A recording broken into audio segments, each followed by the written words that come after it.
I'm Lee Moore. I'm Rob Moore. And this is the Chinese Literature Podcast. All right, Lee, part 3 in the Journey to the West series. So the last part we looked at was chapters 1 through 7 of the Journey to the West, which was mostly about Monkey King. There wasn't really much journeying. Right. Certainly nothing to the west. This episode of the Chinese Literature Podcast, we're actually going to introduce the other characters who kind of come along in the story after Monkey has this kind of almost tearing down heaven and then is put in a kind of hellish jail underneath a mountain. Yeah. So there's 5 characters altogether. The next character you get in the book is the central one, Monk, the Tang monk. He is tasked by the Tang court to go get the scriptures. He has a long backstory.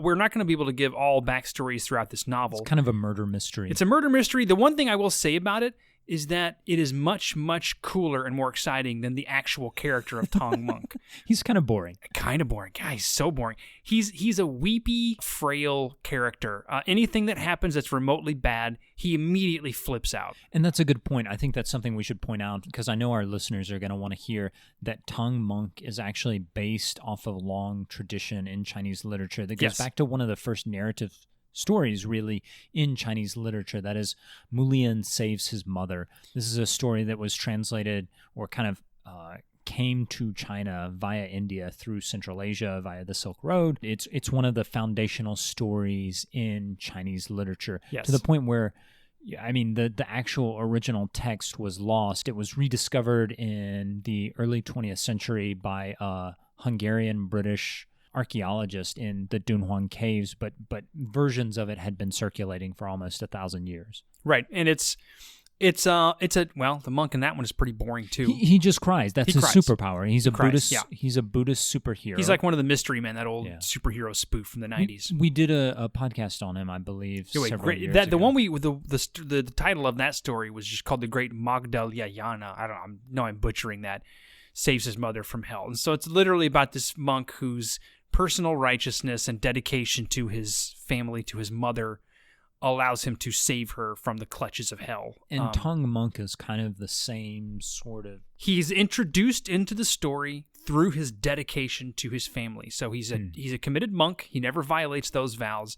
But that doesn't mean he's not a filial son. So he goes in search of the people who killed his father. We should note to the reader that his father was saved by the Dragon King underwater. We don't need to get too much into Tang Monk's backstory because if you read the novel, you'll see it actually has nothing to do with why he's chosen to go pick up the scriptures in the first place. It's a really cool story. I mean, as a detective story, you should check it out and read it for its own merits. But Tang Monk is effectively just a good monk, and he volunteers to go get the scriptures when the Tang court realizes, we're lacking something, right? An emissary from heaven lets them know, you guys think you're following the scriptures. You're not. You're totally missing some. You need to send someone to get them. They're not lacking something. They're lacking nothing. That's true. Of course, in Buddhism, nothingness is the goal. Wow, Lee. That's one of the nerdiest puns or jokes I've heard in a long time. I salute Dalai you, Lama sir. is a listener, I'm sure. I salute you, sir. He is not what is the sound of the Dalai Lama not clapping at our podcast? I think I pretty much know what that sounds like. We should see if he wants an interview. Just say nothing. That's what we encourage everyone else to do. So he agrees because he's a good monk. I'm going to go get the scriptures. Great. Shortly before this is actually where we get the introductions to some of the other characters. So the great Tathagata, who, for lack of a better phrase, is sort of the dude in charge of heaven, says, you know what, these people in China, this distant barbarian land here, they need the scriptures. We need to get someone to come get them. The Bodhisattva is sent down to find somebody. Now, along her way, she finds 3 creatures, right? One is in a lake of sand, one is a dragon, and the other attacks her effectively. But she meets 3 characters, gets them all to agree to serve the monk when he finds them. And so the monk sets out, and he meets them one at a time. He first, if I remember correctly, meets Monkey, and then he each of these characters kind of joins him at the very beginning of the novel. So the first 7 chapters we already talked about. Then he kind of sets out in chapter 13, and each couple of chapters after that, he gains a new disciple until it's Tang Monk, and then Monkey, Pigsy, who is the second most important character in this novel, and then Sandy, who's kind of unimportant, and then the Tang Monk's horse, who starts out as a dragon, and then has to become a horse because he eats the Tang Monk's horse. Each character doesn't recognize the Tang Monk when he appears and has to be enlightened as to who he is, and then they all agree to serve. But because the dragon ate his horse, he has to be the horse. Which, to a certain degree, is a metaphor of for Buddhism. It's about kind of, not recognizing and then coming to a state of enlightenment. Which, if you find yourself ever reading this and you think some of these characters are really flat, it's partly because for as much as this is a journey, and for as much as each character has their own sort of set of skills, set of weaknesses, etc., a lot of it is an allegory, a Buddhist allegory. I think you can think all of it is really an allegory. We've talked about this before the show, how much of this story is an allegory versus how much of it is a novel. And we're using novel, I don't want to get too technical here. Novels kind of have an arc, the characters progress. They grow and change. Yeah, you and I disagree over whether or not each of these characters kind of grow. I think that's something more we'll tackle. Yeah, we'll get that in a later, especially when we talk about the end of the novel. Yeah, but these characters are really flat, especially Sandy and the horse, who really are kind of, they only come up a couple of times. They don't really have any kind of interesting things about them. It reminds me of, if you ever read a serialized novel, one that was written properly serialized in the 19th century, where the writer's sort of making it up like from installment. Dickens or to some extent Dumas. And if you ever meet a character who just disappears from sight, you can guarantee that's the writer going, no one's going to like this character. I'll just quietly leave them on the side of the road. You can kind of see something like that happening here. It's almost like the author went, so Pigsy and Monkey are awesome. The other two kind of are not. They're boring. And I think we'll discuss this more and more. This is an important part of this. Again, I hesitate to use the word, but novel. Everyone knows the word novel. Fine. Good Lord. So it's an important part of this novel.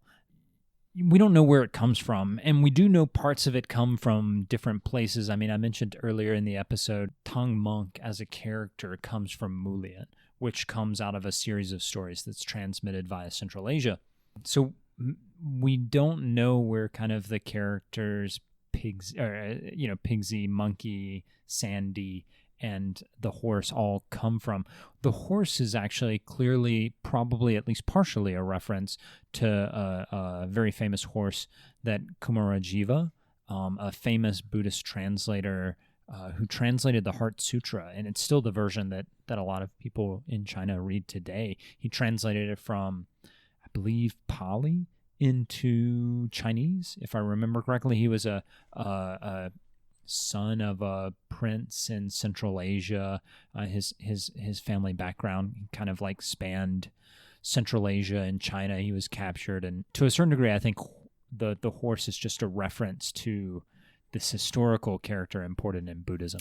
Yeah, and it's interesting because the novel is kind of a pastiche, as a lot of the novels are from Chinese history up until maybe the 20th century. Zhuan, I think, is. Yeah. They're all pastiches of various characters taken from famous stories. Modern readers are not going to know what those are. I certainly don't. I would have to do a lot of research to know what those are. Because you're a comparatist, and so you don't know anything about China. Exactly. But it's so to some extent, talking about this novel in this podcast, we also have to sort of talk about how do you come at this if you don't know anything about the history or backstory. And so what you're left with is 5 characters. One of whom is unquestionably the most dynamic and interesting, and that's Monkey King, or Sun Wukong. Yeah. Another who is less interesting, but still interesting, which is Pigsy. He has his own sort of battles and temptations, and it goes all the way down. Frankly, the Tang Monk, who's the most important, is just as flat as pancakes. He does the same kinds of things all the time. He never handles problems. The only thing he does, and this is important, is he cries. Well, he cries, but he also restrains the others. He's given the power. There's a band that he puts around Sun Wukong's head that constricts whenever Monkey disobeys him. And so he is able to control them, which we mentioned this is a Buddhist allegory. The Tang Monk is also sort of representative of the part of a human being that's meant to be able to control the passions. Like, the they're mind. dispassionate. Yeah. They don't, which is why he's so boring. He doesn't have passions. He's intentionally not supposed to have passions because that way he can control the passions. So in Chinese, Tang Monk sort of represents Xin, that is kind of mind, heart. It's tough word to translate, but each of these characters, you're right, Rob, represents a particular passion. Monkey represents anger. Pigsy, of course, represents lust. That kind of all of that plays into this Buddhist allegory. Yeah, and Pigsy, you mentioned Pigsy represents lust. We should mention that whereas Sun Wukong is usually prone to anger and flying off the handle, if there's a chance for Pigsy to sleep with something or eat something, that's what he's going to do, right? Yeah, and Monkey, so one of the interesting things is Monkey never has that problem. You can say a lot of nasty things about Monkey as a bad character, or not a bad character as in uninteresting, but just like doing bad things. He's very naughty, but he never really eats that much. He never tries to sleep with anyone. In fact, he avoids it several times. And I think that once you start to notice that, and you can kind of get the Buddhist allegory that this novel is going and for. It helps a lot, and we will talk the next episode, about a method to read and appreciate this that helps a lot. It's the same. It's equivalent to understanding how superhero stories work. Like that certain villains always face off against certain characters because that's just the way the battle's got to work a certain way. Monkey, right? Pigsy, Sandy, the horse, they all have their own kryptonite. Right, exactly. And understanding how that works is one of the keys to appreciating the novel. But for the purposes of this particular episode, the thing to keep in mind is that each character does represent some aspect of human struggle. And the most boring is meant on purpose to be somewhat boring. What's, to me, remarkable about this novel is that for all of its sort of constraints, it's allegorical, therefore it's not particularly deep. I mean, none of the characters have, long monologues about their youths in the, whatever. Yeah. Monkey kind of does. Kind of. It's not deep. It's not, right. It's not like... We're not talking about Proust. We're not talking about, this is not even like Zhang Ailing or Pusong Ling or anything like that. But what I will say, and this is partly it's the constraint of the genre, right? The author, the putative author anyway, Wu Cheng'en, is not writing a modern novel in the sense that we're going to explore all the ins and outs of these characters, right? They exist to get across a certain point. It's almost a polemic, right? What's interesting is that even with that, there's some very interesting episodes with these characters where they're more than just what they appear to be. And this is, I keep thinking of Milton whenever we talk about this. I don't think this is in the same class as Paradise Lost. That's just a personal. In terms of the writing. In terms of purely the writing. This is just a personal opinion, right? What's fascinating about the two of them together, though, is the moments in Milton when a character who's pretty much just supposed to be there as this person is righteous, or this is the Christ or something, becomes a little more than that. Now, the obvious parallel with Monkey, of course, is the character of Satan in Paradise Lost. Yeah, I was going to point that out. Like, Christ in Milton is actually the most boring character ever, except for... Not ever. Except for... I don't know, Lee. That's a competitive category, my friend. Christ is definitely one of the most boring characters in Milton. I don't know. Satan, in Milton. In Milton. Oh, okay. I thought you were talking about Forever. I was like, No.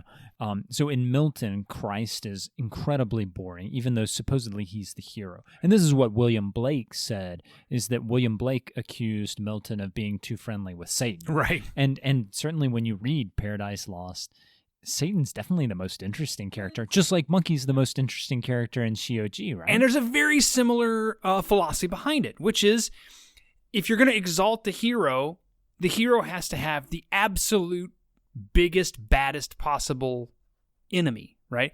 So if Satan is flat and boring, the victory doesn't mean anything, right? But if Satan is immensely layered and powerful and deep, whatever, then the victory is over that, right? Sure, but both of those fail to make the hero at all. Agreed. I agree. I'm just saying that's the dynamic. So Sun Wukong here is presented as the most extreme version of this rage, this uncontrollable power, right? Sort of as it was in Human Nature, Nietzsche would very much approve.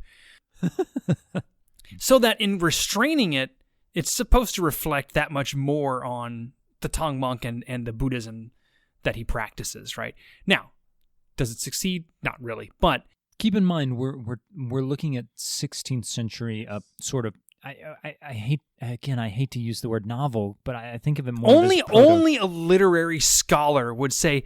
So I hesitate to use the word novel because only a literary scholar has like reams of information about what a novel's supposed to be. Rob, did you just accuse me of being a literary scholar? I kind of did. Thank you. And I apologize for that because you're not. You don't know anything. But there's a first time for everything. There's a first time.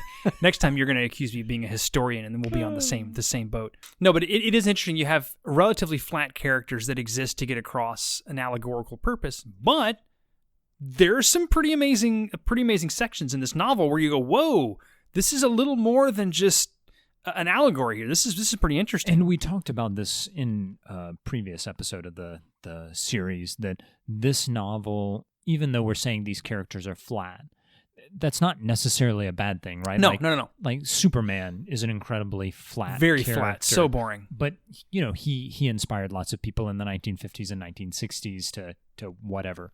Whatever it was that they did in the 1950s, I don't know. These characters are flat, but they also have inspired lots of people across Asia to enjoy them. So there is something there. We're not saying you have to have a three-dimensional character for it to be interesting. And what, I think we talked about this in a previous podcast, but I have to put this out there. So what comes but right before this, in terms of fiction in China, is the Water Margin, or Shui Hu Zhuan, Outlaws of the Marsh.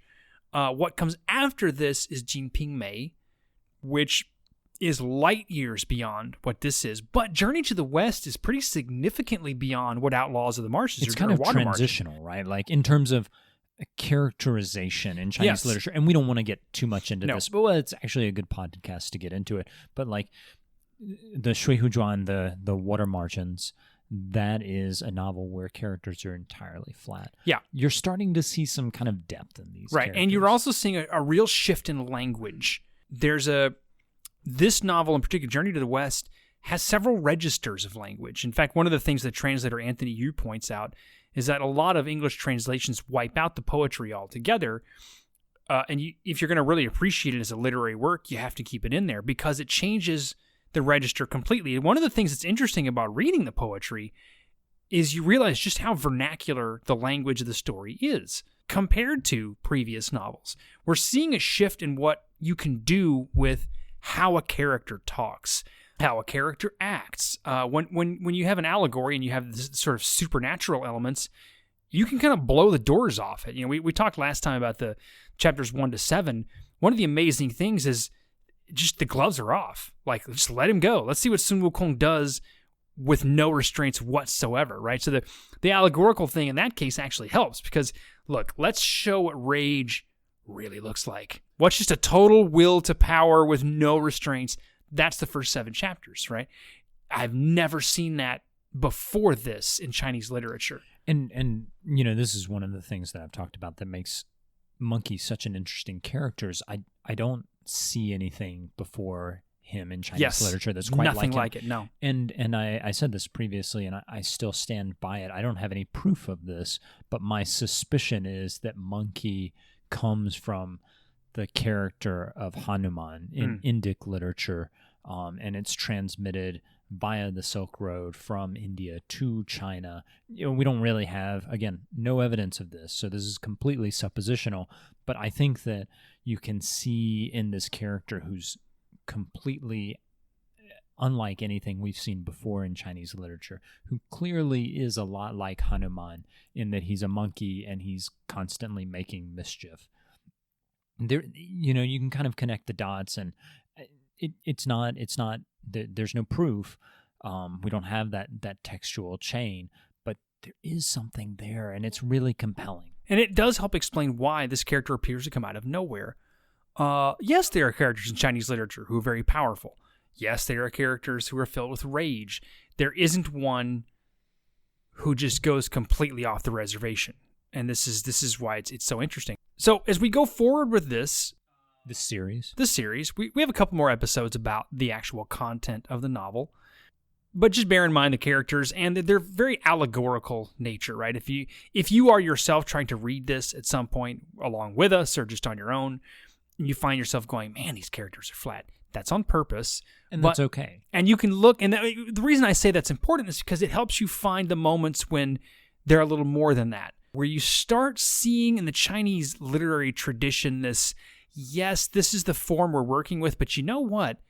I think we can do more with these characters. Let's see what happens if we push it beyond what we're used to, because the novels that come after this increase immensely in complexity until you get to Hong Lo Meng or Dream of Red Chambers, and then, of course... When you have these magnificent kind of...